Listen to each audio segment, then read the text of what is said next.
এখানে একটু জিরাবে। এবার ওই উপর থেকে ইহুদির ওই পাদ্রী বা খ্রিস্টান যাজক দুক দুক দুক দুক দুক দুক করে চলে এসছে। তোমরা কোথা থেকে আসছো? বলে আমরা মক্কা থেকে আসছি। তোমরা মক্কার কাফিলা? বলে হ্যাঁ মক্কার কাফিলা। ঠিক আছে, একটা কথা শুনে নাও। কি? আমি তো কোনোদিন কাউকে দাওয়াত করি না, তবে তোমরা যে কাফেলাটা আসছো, তোমরা এখানে একটু জিরাও, আমি ওখানে খানা রেডি করেছি হালকা, আমার ওখানে তোমরা সবাই খানা খেতে যাবে। এই একটু এক লোকমা খানার জন্য তোমরা যাবে। একবার সুবহানাল্লাহ বলে। একটা খ্রিস্টান যাজক, একটা তাওরীত ইনজিল পড়া লোক কাফেলা সহ দাওয়াত দিয়ে দিলেন। মক্কার কাফেলা একদম কেরে কি ব্যাপার, জীবনতে রাস্তায় কেউ দাওয়াত দেয়, কাছাকাছি আমাদেরকে দাওয়াত দেবে কেন বুঝতে পারেনি। তাহলে ঠিক আছে, তোমরা আমার ওখানে আসো। কিছুই বলেনি, খালি বলছে তোমরা সবাই আসবে। আচ্ছা, এখন এখানে গাছের নিচে মালামালগুলি জমা করেছে, সবাই যদি দেখলাম পহরা দেবে কে? আল্লাহ রাসূল সাল্লাল্লাহু আলাইহি ওয়াসাল্লাম বলছেন আপনারা সবাই যান, আমি পহরা দিচ্ছি, যান আপনারা যান। সবাই চলে গেল পণ্ডিতের ওখানে খানা খেতে। আল্লাহ রাসূল সাল্লাল্লাহু আলাইহি ওয়াসাল্লাম গাছের নিচে পহরাদার আছে মালিক। ওই যখন ওই পণ্ডিতের কাছে গেছে, পণ্ডিতকে এরকম করে করে করে করে করে করে তাকাচ্ছে। যার রসুল করে দাওয়াত দিয়েছে সে যায়নি, এরকম করে করে করে করে তাকাচ্ছে। তখন বলছে আচ্ছা তোমরা কি সবাই এসেছো? বলছে যে হ্যাঁ এসেছো সবাই আমরা। একটা লোক আছে খালি পহরা দিচ্ছে। বলে কে সেটা? বলে তার নাম মোহাম্মদ, ও নতুন এসে কোনোদিন আসেনি, এইবারই প্রথম ও ওখানে মাল পহরা দিচ্ছে। বলে তোমরা কি করেছ? যার জন্য তোমাদেরকে আমি দাওয়াত করেছি, যার উসিলা করে তোমাদেরকে দাওয়াত করেছি, আর তাকে গাছের নিচে রেখে তোমরা আমার এখানে দাওয়াত খেতে তুমি চলে এসেছো। তোমরা যাও যাও যাও তাড়াতাড়ি তোমরা তাদের থেকে ডাক দাও। একজন লোক ওখানে থেকে বিশ্ব সাধারণকে ডাক দিয়ে দিলেন। আল্লাহ রাব্বুল আলামিনের নবী আসলেন। ওই ইহুদির পণ্ডিত বারবার করে নবীর দিকে তাকায়, আর আল্লাহ রাব্বুল আলামিনের নবীর ঘাড়ের দিকে তাকায়, নবীর মুখের দিকে তাকায়, 24 বছর বয়সের নবীর মুখের দিকে তাকায়, আর একবার নবীর ঘাড়ের দিকে তাকায়। এবার বলতেছে তোমার নাম মোহাম্মদ? বলে তোমার বাবার নাম আব্দুল্লাহ? বলে ওদেরকে বলতেছেন ওরা সঙ্গী সাথীরা, এই লোকটাকে তোমরা বেশি পশ্চিম দিকে যেতে দিও না, তোমরা লোকটাকে তোমরা লক্ষ্য রাখবে। আমি একজন যাজক, প্রত্যেকটা আমার কিতাব স্টাডি করা আছে। এই ছেলেটার ভিতরে লক্ষণ আমি দেখেছি, এই ছেলেটাই মনে হয় পৃথিবীর আখেরি নবী হযরতে মুহাম্মদ। এই পণ্ডিত যখন বলে দিল এই লোকটা মনে হয় আখেরি নবী মুহাম্মদ, এই লোকটা মনে হয় আখেরি নবী মুহাম্মদ, তাই নাকি? বলে বলে তোমরা দেখো নাই, আমি নজর করে দেখেছি গো, আমি টঙ্গের উপরে ছিলাম, রথের ভিতরে ছেলেটা যখন হেঁটে হেঁটে হেঁটে হেঁটে যখন যাচ্ছিল, একটা আকাশের মেঘের টুকরা এই লোকটাকে ছায়া দিয়ে দিয়ে দিয়ে দিয়ে দিয়ে দিয়ে মাথার উপর দিয়ে আগে আগে আগে গিয়েছিল। জোরে একবার সুবহানাল্লাহ বলে। আমি যতটুকু কিতাব স্টাডি করেছি, আমি যতটুকু তাওরীত স্টাডি করেছি, আমি যতটুকু ইনজিল স্টাডি করেছি, এই খাসলতটা শুধু নবীর, নবী বাদে কোনোদিন আকাশের আবরা পৃথিবীর কাউকে কোনোদিন ছায়া দেয় না। এই আখেরি নবী হবে। ওরা সঙ্গী সাথীরা বেশি দূরে যেতে দিও না। একটু আগে ইহুদিরা আর শত্রু আছে কি জানে, যদি ওরা চিনতে পারে তাহলে কিন্তু মেরে ফেলে দেবে। নবীকে বলতেছেন মুহাম্মদ একটু এগিয়ে যাও। এগিয়ে গেলেন, পিঠের দিকে ঘাড়ের দিকে তাকাচ্ছেন, কবুতরের ডিমের মতো মহারানব আল্লাহ রাব্বুল আলামিনের নবীর কান্দের ভিতরে ভেসে উঠেছে। লোকটা চিনে ফেলেছে। লোকটা বলে দিলেন হায় হায়, আমার মনে হয় জীবনে কুলাবে না। সঙ্গী সাথীরা জেনে রেখো, আমার সঙ্গে যদি কুলাইতো আল্লাহ কবে তবে হতে দেবে। আমি যদি বেঁচে থাকতাম আমি এই লোকটার উম্মত হয়ে যেতাম পৃথিবীর জমিনে। এই পণ্ডিত যখন কথা বলে দিয়েছে, সমস্ত লোকের কথাটা শুনলো। ওই খাদিজা ছোট্ট একটা গোলামকে সঙ্গে কি পাঠিয়ে দিয়েছিল খবর জানার জন্য, ও কিন্তু ঘটনাটা জানলো, আখেরি নবীকে এই এই কথা বললো। আচ্ছা শেষ করছি। মাল নিয়ে চলে গেল শামের বাজারে। এবার একটা ঘটনা ঘটে গেল, আর রাইতুল মাকতুম ভালো করে দেখে নেবেন। এবার একটা ঘটনা ঘটে গেল। প্রশ্ন যদি করেন কি ঘটনা, সমস্ত মানুষের যার যার মালগুলি বাজারে বস্তার লোড করেছে বিক্রির জন্য। নাও নাও নাও নাও নাও নাও, কারণ মালগুলি বিক্রি হচ্ছে না। আর রাইতুল মাকতুম করুন সুন্দর করে রাখেছে। আল্লাহ রাব্বুল আলামিনের নবী হযরত খাদিজার মালগুলি বাজারে তুলেছে। 3 টাকার মাল 9 টাকা দাম যেমন চেয়েছে কেবলমাত্র। সমস্ত বাহিরের ব্যাপারে দূরের ব্যাপারে এসে বলে এই মাল কার? মোহাম্মদ বলে এই মাল আমার। বলে এ মাল কত দাম? বলে তো বলে তোমার মাল আমি নিয়ে নিলাম। একবার জোরে সুবহানাল্লাহ বলে। আল্লাহ রাব্বুল আলামিন জানেন ইনি আমার বিশ্বের হাবিব। বাজারের ভিতরে মাল নিয়ে বসে থাকবে, আমার নবীর ইজ্জতের হানি হবে। এটা আমি আল্লাহ চাই না। বিশ্ব নবীর মালের ভিতরে এমন একটা রৌনক দিয়ে দিলেন যে ব্যাপারে থেকে পছন্দ হয়ে যায়। 3 ডবল দাম দিয়ে 5 মিনিটের ভিতরে বিশ্ব নবীর টোটাল মাল বিক্রি হয়ে যায়। একবার সুবহানাল্লাহ করুন না আমার ভাইরা। টোটাল মাল যখন বিক্রি হয়ে গেল, বিশ্বের নবী মাইসারা খালি নজর করে করে করে করে করে করে দেখতে যায়, এটা কার সাথে? সবার মাল রয়ে গেল, কিন্তু মুহাম্মাদের মাল 3 ডবল দামে বিক্রি হয়ে যায়। সব টাকা গুলো আমানত করে আল্লাহ রাব্বুল আলামিনের নবী সব করে বলছি, ঘুরে যখন নিয়ে আসছে বাড়িতে 1 টাকাও মেরে দেয়নি। 3 ডবল টাকার ব্যাগ হযরত খাদিজার হাতে নিয়ে মালিকের কাছে পৌঁছে দিয়েছে। নারায়ে তাকবীর। যখন খাদিজার কাছে পৌঁছে দিয়েছে টাকার ব্যাগ, হযরত খাদিজা টাকার ব্যাগটা খুলছে। খোলার পরে দেখে আগে যে মালগুলি ইম্পোর্টার ছিল, যেরকম লাভ এনেছিল তার থেকে 3 গুণ লাভ মুহাম্মদ সাল্লাল্লাহু আলাইহি ওয়াসাল্লাম এসে খাদিজার হাতে পৌঁছে দিয়েছে। এগুলাকে বলছে যে তুমি কি এগুলা আসলে বিক্রি করেছো না কোথাও থেকে টাকা এনেছো? না, এই দামে আমি বিক্রি করেছি। আচ্ছা, বিশ্বনবী সাল্লাল্লাহু আলাইহি ওয়াসাল্লাম রুমে চলে গেছেন, টাকা পয়সা দিয়ে মাইসারাকে ডাক দিয়েছেন খাদিজা, মাইসারা শুন, তোকে আমি রিপোর্টের জন্য পাঠিয়েছিলাম, তুই কি কি দেখলি? তখন সমস্ত ঘটনা বলে দিল। রাস্তার যাজকের কথা বলে দিয়েছে, দাওয়াতের কথা বলে দিয়েছে, নবীর মাল কেমন করে বিক্রি হলো বলে দিয়েছে, নবী কেমন করে কথা বলে দিয়েছে। সমস্ত কথা খাদিজার কাছে বলে দেয়।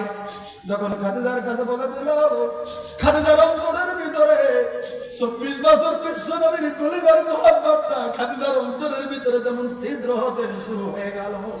হায় হায়, লোকে বলছেন আমিন, আর আমার বাড়িতে আমি তাই পেলাম। এত বড় মহান ব্যক্তি আমি খাদিজা আমার জীবনে তো কোনোদিন দেখিনি। খাদিজার কত বড় বড় বাসার ছেলেরাও খাদিজাকে বিবাহের জন্য প্রস্তাব দিয়েছে, সমস্ত প্রস্তাব রিটার্ন করে দিলেও এবার খাদিজার মনে মনে মনে মনে মনে মনে মনে মনে কয়, আমি যদি একটা কোটিপতি মহিলা, আমি যদি 3য়-বার কোনো স্বামী গ্রহণ করি, আমি মুহাম্মদ যদি আমাকে বিয়ে করে, আমি খাদিজা মুহাম্মদের সঙ্গে আমি বিয়ে হয়ে যেতাম। দেখছেন, এটা মনের ধারণা, এটা মনের ধান্দা, এটা মনের একটা আশা। কত মহা ব্যক্তিত্ব পৃথিবীর জমিনে, এর মতো তো মানুষ পৃথিবীতে নাই। এবার খাদিজা নিজে লক্ষ্য করে করে করে করে করে করে দেখি তো লোকটা আসলে তো কি। খাদিজার বয়স তখন 40 হতেই চলছে, বিশ্ব নবীর বয়স 25 হতেই চলছে। ইতিহাস শুনে নেন, খাদিজা লক্ষ্য করে করে থাকে। খাদিজার এক উঁচু ঘর ছিল, দোতলা ছিল বাড়ি। তখনকার যুগে খাদিজার তালার উপরে থাকতো। খাদিজা উপর তালাতে আছে, দোতলাতে আছে, আর নজর করে দেখতেছেন একদিন কঠিন রোদ উঠেছে, বিরাট প্রখর রৌদ্র হয়েছে। মক্কায় তো মরুভূমি জায়গা, রোদ উঠলে আরো কঠিন গরম হয়ে যায়। খুব রোদ উঠছে। আল্লাহ রাব্বুল আলামিনের নবী রুম থেকে বাহিরে চলে আছে। কেন বা গেছে ময়দানে? খাদিজার উপর দিকে লক্ষ্য করতে মুহাম্মদের চাল চলনটা দেখতেছে। আল্লাহ রাব্বুল আলামিনের নবী 25 বছর বয়সের নবী ময়দানে গেছে, কিন্তু হঠাৎ করে কেন যেন তিনি জমিনের ভিতরে বসে পড়লেন, শরীর অস্থির করেছে। তিনি একটু ময়দানে, নিজের রুম থেকে একটু দূরে ময়দানের ভিতরে বসে আছেন। বসে থাকতে থাকতে আল্লাহ রাব্বুল আলামিনের নবী ঘুমের ভাব হয়েছে। আপনারা কি বলেন? এই যে খেতে যে আমরা আইল বলি, আপনারা কি বলেন? আইলি বলেন। খেতের যেমন আইল থেকে যায়, ওরকম আইলের কিনারে আল্লাহর নবী বসে একটু কাত হয়ে ঘুমিয়ে গেল। খাদিজার মনের ভিতরে কিন্তু মহব্বত, মোহাম্মদ এই রদ্রে আইলের উপর ঘুমিয়ে গেল, ওকে তো ডেকে আনতে হবে, ওর কষ্ট দেওয়া হবে না। এই কথা বলতে বলতে নামবে, হঠাৎ করে খাদিজা দেখে কোথা থেকে ধরে একটা বিরাট বড় সাপ মুহাম্মাদের দিকে দৌড়ে আসছে। আরো জোরে সুবহানাল্লাহ বলেন। বিরাট বড় ফেটি সাপ বিশ্ব নবীর দিকে আসছে। হযরত খাদিজা দোতলার উপর থেকে চিন্তা করতে, হায় হায়, এই ফেটি সাপটা যদি মুহাম্মাদের কাছে কামড় মেরে দেয় তাহলে আল আমিন পৃথিবীর জমিন থেকে ভুলিয়ে যাবে। তাই চিন্তা করতেছে হঠাৎ করে দেখে যেদিক থেকে সূর্য তাপ পাচ্ছে, আল্লাহ রাব্বুল আলামিনের নবী সাপটা এসে এরকম করে ফেটে সাপ ফেনা ধরেছে, এরকম করে এমন করে ওসার হয়ে ফেনা ধরেছে, সূর্যের তাপটা লাগে না, সাপটা সূর্যের তাপটা ফিরিয়ে দিয়ে সাপটা এমন করে বিশ্ব নবীর মাথার কাছে দাঁড়িয়ে গেল। হায় হায় ঘটনা, এটা তো আপনারা কিতাব দেখেন না যে চোখের পানি বেরিয়ে যাবে অবস্থা করেন দেখলে। সাপ এমন করে ফেটে সাপ ফেটে ধরেছে, ফেনা ধরেছে, আল্লাহ রাব্বুল আলামিনের নবীজির কাছে ছায়া পড়ে গেল। খালিদা খালি উপর থেকে তামসা দেখতে শুরু করে দিল। তামসা দেখছে, দেখি সাপ কামড় দেয় না কি করে, এমন করে তামসা দেখে আল্লাহ রাব্বুল আলামিনের নবী একটু পরে চেতন পেয়ে গেল, আর সাপটা ওখান থেকে অদৃশ্য হয়ে গেল, আর সাপটাকে তালাশ করে দেখা গেল না। একবার সুবহানাল্লাহ। আল্লাহ রাব্বুল আলামিন জানেন আমার নবী আজকে জমিনের ভিতরে শুয়ে পড়েছে, সাপ রে তুই যা, আমার হাবিবের রাত লেগেছে যেন কষ্ট হয় না, আমার হাবিবের মুখের ভিতরে তুমি ছায়া দিয়ে দাও। একটা ফেরেশতা তাই সাপের মতো হয়েছে বিশ্ব নবীকে জমিনের ভিতরে ছায়া দিয়ে দিয়েছেন। খাদিজা এই ঘটনাটাও জমিনের ভিতরে দেখলো, এবার ধীরে ধীরে কথা করে নিলেন, আমি যদি বিয়ে করি তো পৃথিবীর জন্য মুহাম্মদকে আমি বিয়ে করব। আচ্ছা এই কথা বলবে কি করে? একটা কথাটা খেয়াল করবেন, আমি রেখেছি বাড়ির ম্যানেজার, ব্যবসার ম্যানেজার, তার বয়স হলো 25, আমার 2 স্বামীর আগের, আমি একটা 40 বছরের বিয়ে দেওয়া মহিলা, স্বামী হারা মহিলা, আমি কি করে বলবো এই কথা? এটা খুব লজ্জাতে আছেন। খাদিজার একটা বান্ধবী ছিল, তার নাম নাফিসা, খেয়াল রাখবেন, তার নাম ছিল নাফিসা। এবারে নাফিসাকে ডাকতে বলছেন, নাফিসা, নাফিসা শোন, নাফিসা শোন। বান্ধবী চলে গেছে, চল তো একটু আড়ালে যাবো, একটু আড়ালে গেছে। এই আমি একটা মনের কথা তোর কাছে কইতে চাই রে, তোর একটা মন শেষ করে না, বারবার দেখছেন আমরা শেষ করে দিতে পারেন, তোর শেষ করে দিন। ইতিহাসটা শুনলেন কি? শেষ করছি আমি বলছিলাম, বলে কি খাদিজার মনের বান্ধবী, স্বপ্নের বান্ধবী, তার নাম নাফিসা। নাফিসা ছিল না মহিলা, তার নাম নাফিসা। এবার নাফিসাকে বলছে যে শোন, কত বড় বড় বিয়ে আসলো তুই তো জানোস, আমি সব বাতিল করেছি, এবার আমি একটা ছেলে পেয়েছি, আমার একজন বর পেয়েছি, তুই কি একটু ঘটকতালি করে দিতে পারবি? আমার ভাষা বুঝতেছেন আপনারা? বুঝতেছেন? তুই কি একটু ঘটকতালি করে দিতে পারবি? সমবয়স্ক নাফিসা বলতেছে, বান্ধবী তুই এটা কেমন কথা বল, কতদিন থেকে তোকে বিয়ের কথা বলি, কত বড় বড় দামি দামি বাসার ছেলেরা তোকে বিয়ের প্রস্তাব দিচ্ছে, সব তুই নাকচ করে দিয়েছিস, আবার তোর মনে নতুন জাগলো না কি তুই এখন বিয়ে হবে? বলে হ্যাঁ জেগেছে, আমি একটা বর খুঁজে পেয়েছি। বলে কে? বলে আমার বাড়ির ব্যবসার ম্যানেজার মোহাম্মদ, ওই মোহাম্মদ যদি আমাকে বিয়ে করে আমি তার স্ত্রী হয়ে তার খেদমত সারা জীবন করতাম।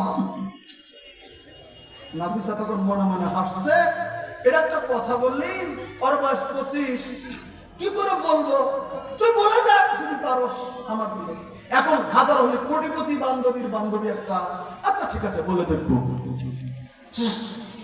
হয়তো বিকাল বেলাতেই আল্লাহ রাব্বুল আলামিনের নবীকে ডাক দিয়ে দেন, মোহাম্মদ শোনো শোনো শোনো শোনো। নাফিসা ডাক দিয়েছেন, তখন তার পর্দারা একটা নাযিল হয়নি, তখন পর্দায় আসেনি, এমনি চরিত্রবান হিসাবে জামিনের ভিতরে চলে। মোহাম্মদ শোনো, কি তোমার জন্য একটা বউ দেখেছি, তুমি কি বিয়ে করবে? বিশ্বনবী সাল্লাল্লাহু আলাইহি ওয়াসাল্লামকে কইছে, তখন নবীর বয়স 25, তুমি বিয়ে করবে? তোমার জন্য একটা সুন্দর পাত্রী দেখেছি। আল্লাহ সাল্লাল্লাহু আলাইহি ওয়াসাল্লাম লজ্জাবান মাথা নিচু করেছে, কইছে যে আমি কেন বিয়ে করতে যাবো এখন? আমাকে কে বিয়ে করবে? আমার তো কোনো টাকা পয়সা নেই, নাই কিছু নেই। বলে তোমার জন্য একটা ভালো পাত্রী জোগাড় করছে। বলে কে সেটা? বলে তুমি যে বাড়িতে থাকো তোমার বাড়ির মালিকানি মহিলা আমার বান্ধবী হযরতে খাদিজা। এখন সরে সুবহানাল্লাহ। হযরতে খাদিজা তোমার সাথে বিয়ে বসতে চেয়েছে, আমি ঘটকতালি করে দেব। আল্লাহ রাব্বুল আলামিনের নবী দেখলেন কেমন কথা কইছো। কোটি কোটি টাকার মালিকানি খাদিজা, ওই যুগের বিশ্ব সুন্দরী খাদিজা, আমার মতো একদিন মুহাম্মদকে তিনি বিয়ে করবেন, তুমি ঠিকই কি বলেছো? বলে ঠিকই। বলে এই কথার জবাব আমি দিতে পারবো না গো। আমার চাচা আছে, আমার গার্জিয়ান আবু তালিব, আমার চাচা যেটা সিদ্ধান্ত দেবে ওই সিদ্ধান্ত আমার সিদ্ধান্ত হয়ে যাবে। আমি আগে চাচার কাছে শুনি, তারপরে তোমাকে বলবো। ঠিক আছে, ঠিক আছে, তাহলে যাও। রাত্রে চলে গেল চাচার কাছে, আবু তালেবের কাছে। লজ্জা পায়, কথা বলতে চাই না, বাধ্য। এখন কি করছে? বাড়ির মালিকানি প্রস্তাবটা দিয়েছে। বলছে চাচা এই কথা, একটা প্রস্তাব এসছে, আপনি কিছু বলবেন? হযরত আবু তালেব এখন জমিনে আছে না আকাশে আছে? কোটি কোটি টাকার মালিক সুন্দরী খাদিজা আমার ভাতিজাকে আর স্বামী রূপে নেবে, তাহলে তো আমার ভাতিজার ভাগ্য খুলে গেল পৃথিবীতে। পছন্দর সীমা পেরিয়ে গেছে, কিন্তু খুব চালাক। বলছে যে ভাতিজা তুমি কি বলো? আল্লাহ নবী মাথা নিচু করেছেন, কিছু বলেননি। আবু তালেব বুঝতে পারলেন আমার ভাতিজা বেমত নয়। হযরত আবু তালেব আসলেন, খাদিজার সঙ্গে আল্লাহ রাব্বুল আলামিনের নবীর বিয়েটা দিয়ে দিলেন। সব করে বললাম একবার সুবহানাল্লাহ বলেন। বিয়ে হয়ে গেল। বাহ, বিয়ে হয়ে গেল। ওই যে হযরত খাদিজার কথা কেমন আসছে না? হযরত খাদিজা আল্লাহ রাব্বুল আলামিনের নবী যখন বাড়ির ভিতরে ছিলেন, একদিন হঠাৎ করে খাদিজা মান্নত করেছে। মাসে কোনা আল্লাহ যদি আমার অসুখ হারায় আমি একটা রোজা থাকবো, একে মান্নত বলে। আপনারা কি বলেন? হ্যাঁ, নজর নজর নজর নজর মানা, নজর মানা, মান্নত করা। মান্নত করেছে। মা বোনরা বেশি নজর মানে, মান্নত করে। আমার ছেলেটা যদি ভালো হয় আমি দুটো রোজা থেকে দেবো, এটাকে বলে মান্নত। নজর করা, নজর মানা। এরকম হযরত খাদিজা একদিন মান্নত করেছে। আল্লাহ গো প্রভু, তারাও তো আল্লাহ মানত, কারণ নবীকে তখন নবী মানে নেই, আল্লাহ তো মানতেন না। আল্লাহ গো আমি মুহাম্মদকে স্বামী রূপে গ্রহণ করতে চাই, আমার ভাগ্য যদি তুমি মুহাম্মদকে এনে দাও, আমার জীবনের সব থেকে যেটা মুহাব্বতের জিনিস সেটা আমি প্রথম রাত্রিতে আমি স্বামীকে দিয়ে দেবো। তিনি নিয়ত করে বসাচ্ছেন, মান্নত করে ফেলেছেন। বিয়ে হয়ে গেল। ইতিহাস দেখে ইতিহাস বলছে আল্লাহ রাব্বুল আলামিনের নবীর সঙ্গে খাদিজার বিয়ে হয়ে গেল। জমিনের ভিতরে বিয়ে হয়ে গেল। আল্লাহ রাব্বুল আলামিনের নবী বিয়ে করলেন হযরত খাদিজাতুল কুবরা রাদিয়াল্লাহু আনহাকে।